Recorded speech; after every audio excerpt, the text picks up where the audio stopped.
Are meal times a serious struggle? Does your child eat a limited number of foods? Does your child eliminate entire food groups? Are you tired of waiting for them to just grow out of it? Welcome to How to Unpicky Your Picky Eater, where you'll learn strategies to help your picky eater expand their palate. With Christine Marotti-Yoder, a pediatric feeding specialist, speech pathologist, mom of a child with feeding issues, and author of Mealtime Mindset. Let's get started. Here's Christine. This is part 2 of a 2-part episode about gut issues that commonly plague our picky eaters. So if you missed last week's part 1, please go back and listen to that. But today's episode is the second half of that sort of conversation I'm having about reflux and constipation. Now, with older kids, a lot of times reflux isn't as big of a deal in older kids because after a child is 1, their stomach actually kind of folds under their ribs and they're upright more, they start walking. And when that happens, it's a little bit harder for that stomach acid to creep back up. So they're just a little bit more comfortable. Those reflux symptoms just seem to go down and they just seem more comfortable, right? So a lot of times by the age of 1, we say like, oh, they outgrew their cow's milk protein allergy, or not allergy, but sensitivity. And they, they're doing better. They seem to tolerate it okay. So they do apple cider vinegar for older kids is a great way to combat reflux, which you wouldn't think because apple cider is very acidic and you think, oh, I'm adding more acid to the acid. That's going to make things worse. Something about apple cider vinegar is very magical and it does seem to help.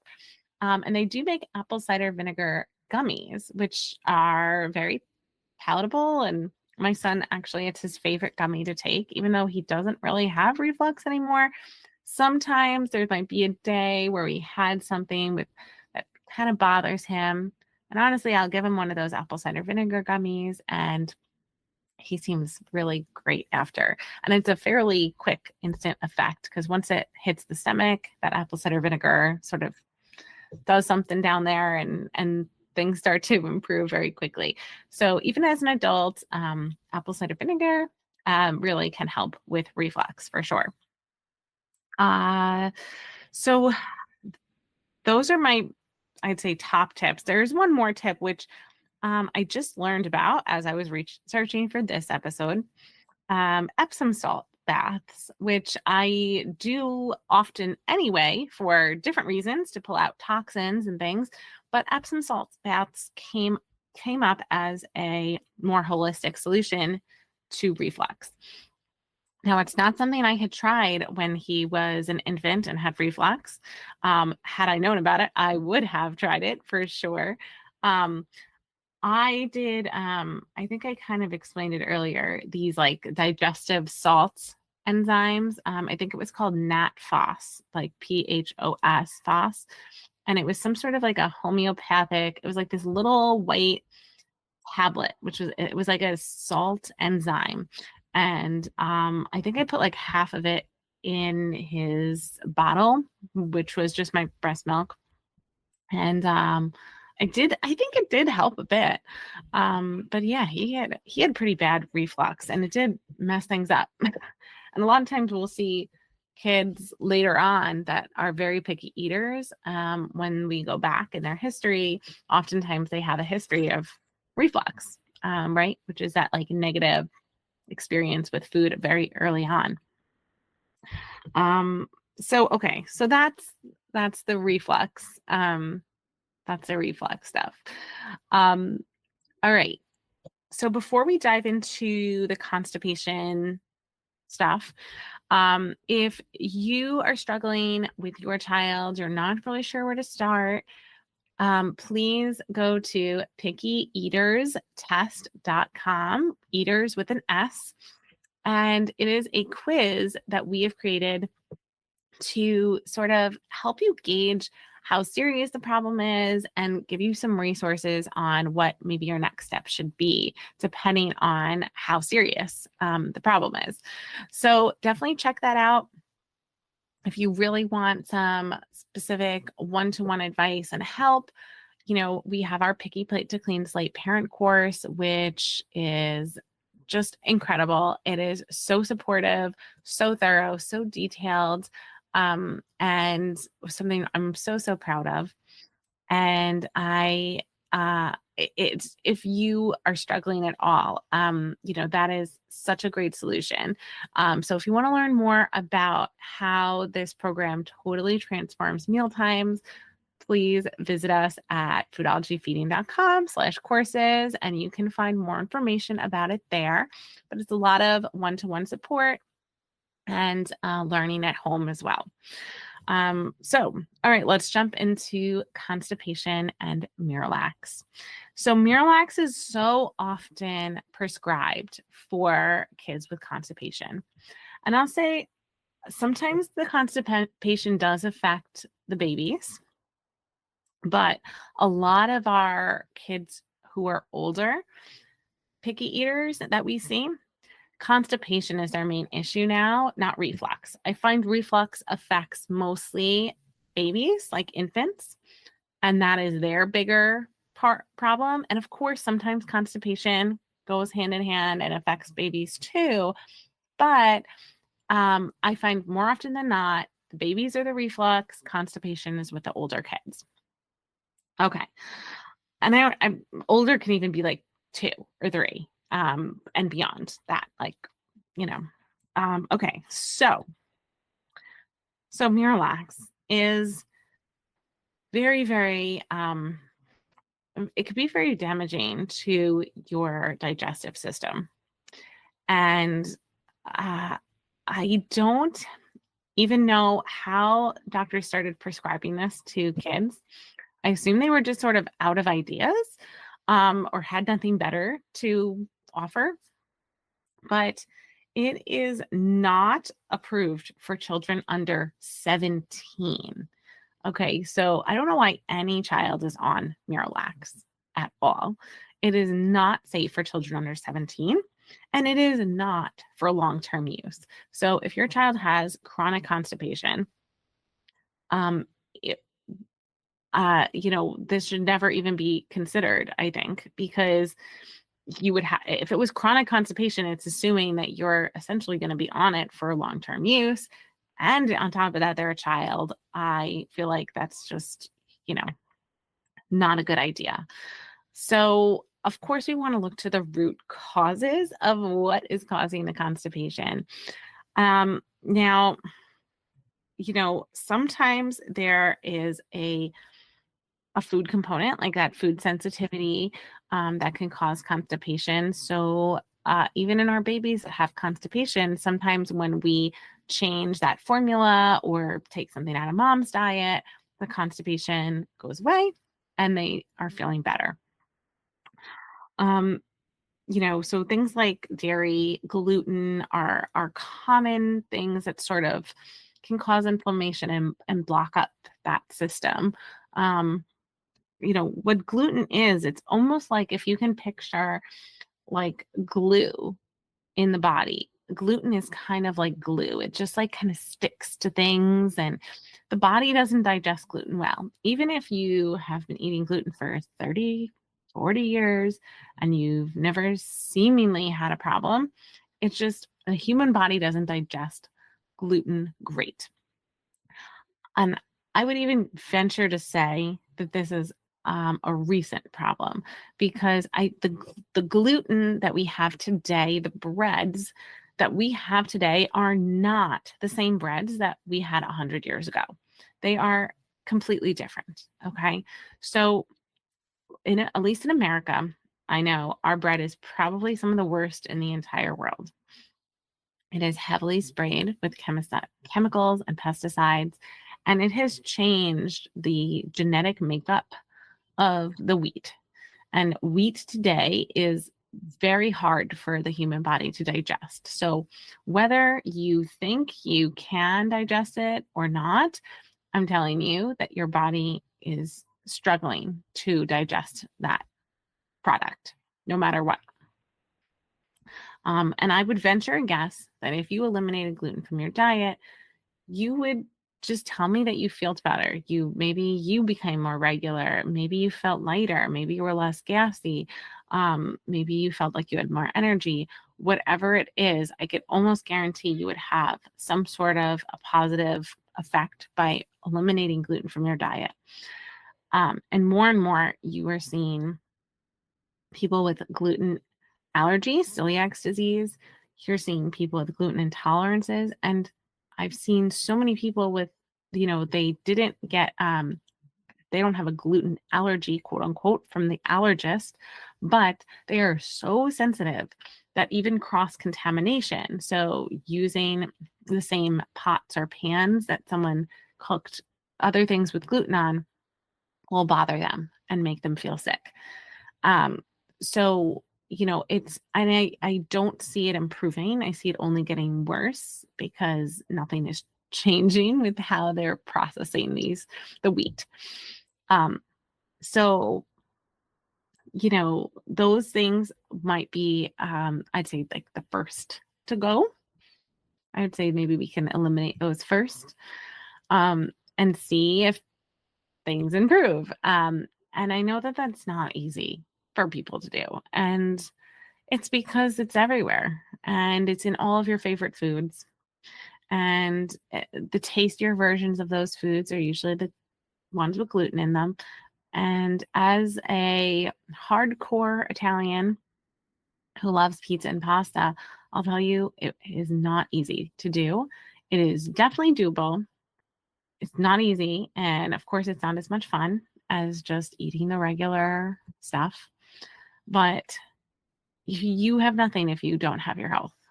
So, everybody makes choices. You have to just make the choice that's right for you. But I'd say just give it a whirl and see how you feel. And it doesn't always have to be an absolute. Like for me, it is not an absolute that I never eat gluten. I try my best to not eat gluten. I don't eat gluten in our house. I know of the great alternatives. I have all of the good alternatives. Um, eh, if I am traveling, if I really want something that there is no alternative, I will eat it. I will not need to go to the hospital and be in pain. I'll feel different. I know it's not great for me, but I don't say never. I don't say I'm never ever going to eat it again.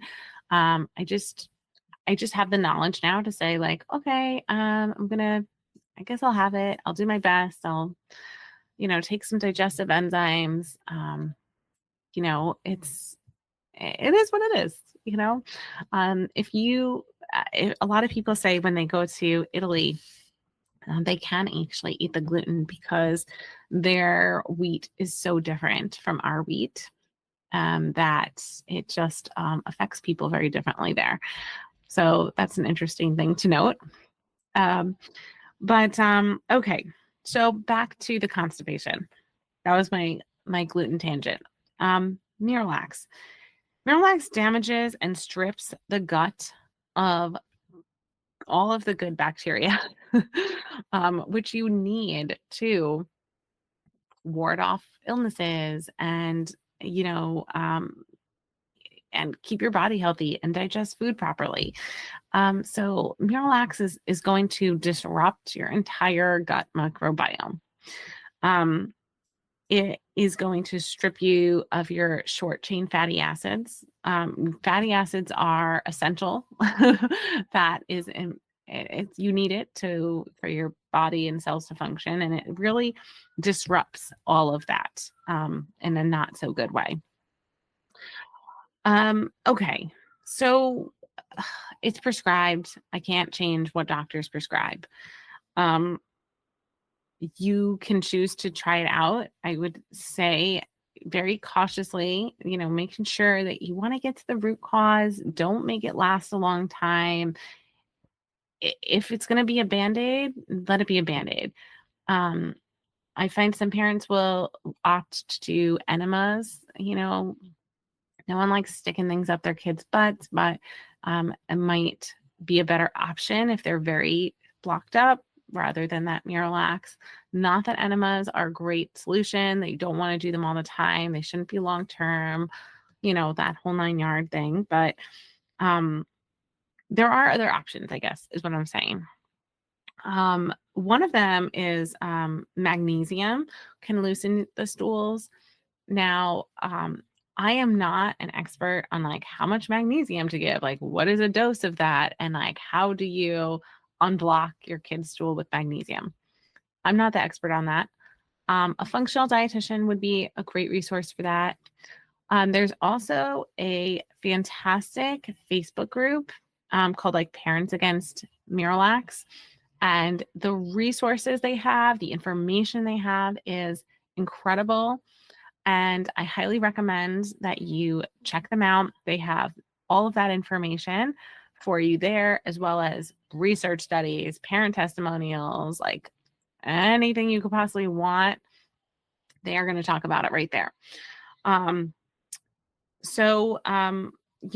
things we have used with our clients, with our kids, that we've had some great success with is so there's a company called BioRay, and they make these. It's like herbal, like tincture dropper type thing. So it's like it tastes like a juice. I call them juice. That's what I tell my son they are.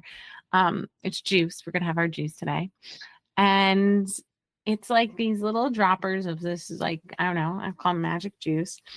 And they're all different. Like they have a line of kids, kids stuff. One of them is called Pooper. And the families that we recommended to, usually they say it works, and it works pretty quickly. I would say the effectiveness probably depends on how long this has been a problem, how many days it's been since they've gone. I'm sure there's some factors there, but that might be it's a fairly inexpensive option. I think it's worth trying, that type of a thing.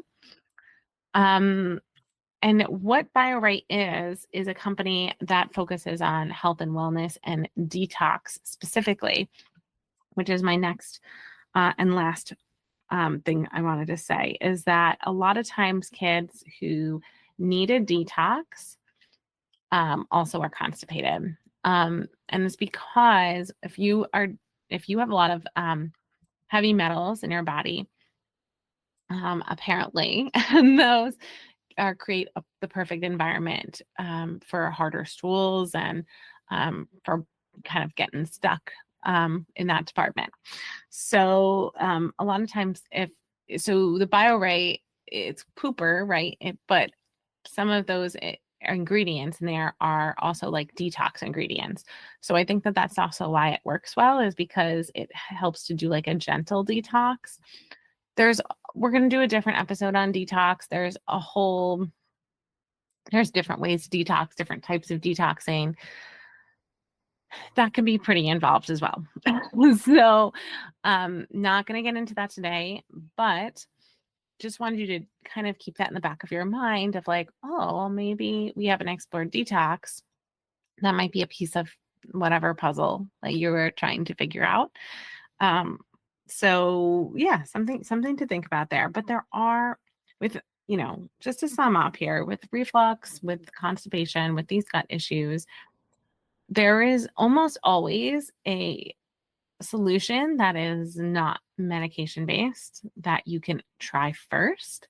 I'm not saying to never use medication. I'm not saying, to totally disregard everything your doctor said. I'm not advocating that.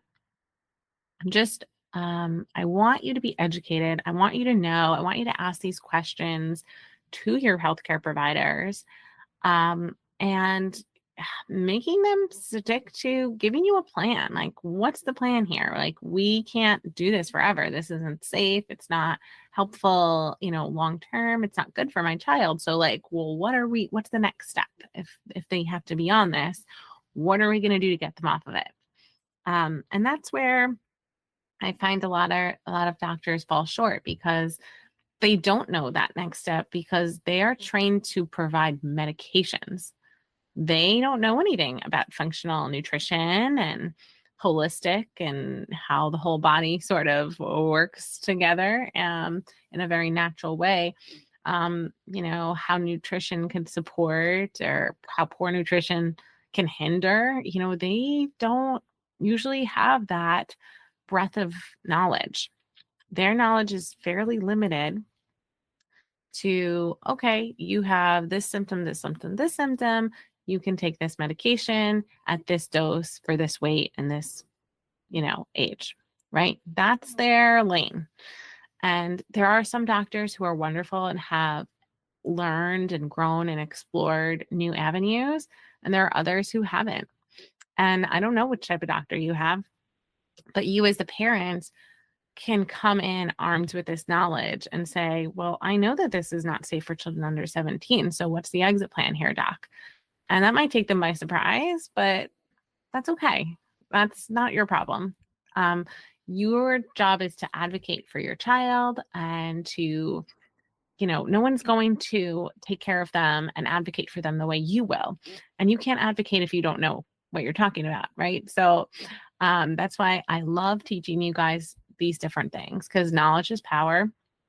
And, once you have the knowledge, it can't be taken away by anyone, so, I urge you to look into all of these things. Don't just take what I'm saying for face value either. Go and research all of the things that I've said and come to your own conclusions of what you think would be best for your child. And I hope you do. I hope you do. I hope I've given you some food for thought, something to think about. And I hope that if your child is suffering from constipation or reflux, that they are feeling better soon, because I know it is so incredibly hard when your child is suffering and you just want like a quick solution to help them. Like, you don't want them to suffer. So I totally get that. But, let's work smarter, not harder. And sometimes, we might think that we're working quick and we're just going to get them this medication, and it actually might make us have to work harder because we're actually taking a few steps back. Like, you might have solved one problem, but you might cause another, right? Does that make sense? So yeah, but we've got this. You've got this. We're going to do it. They're going to be okay. And everyone's going to come out on the other side all right. So, and remember, it's never too late to try something new, to turn it around, to, do something different. So if this was helpful, please tell me. I want to hear about it. And I can't wait to, hopefully help you. I'd love to see you in my course and work with you one-on-one and, help you kind of get some of these solutions for your kids and get them loving food again. So that's it for today. And I hope you guys have a great week, and I'll see you next week. Thank you for listening to How to Unpicky Your Picky Eater. To learn more about achieving your child's feeding goals, check out Christine's website at foodologyfeeding.com. And be sure to tune in next time to How to Unpicky Your Picky Eater.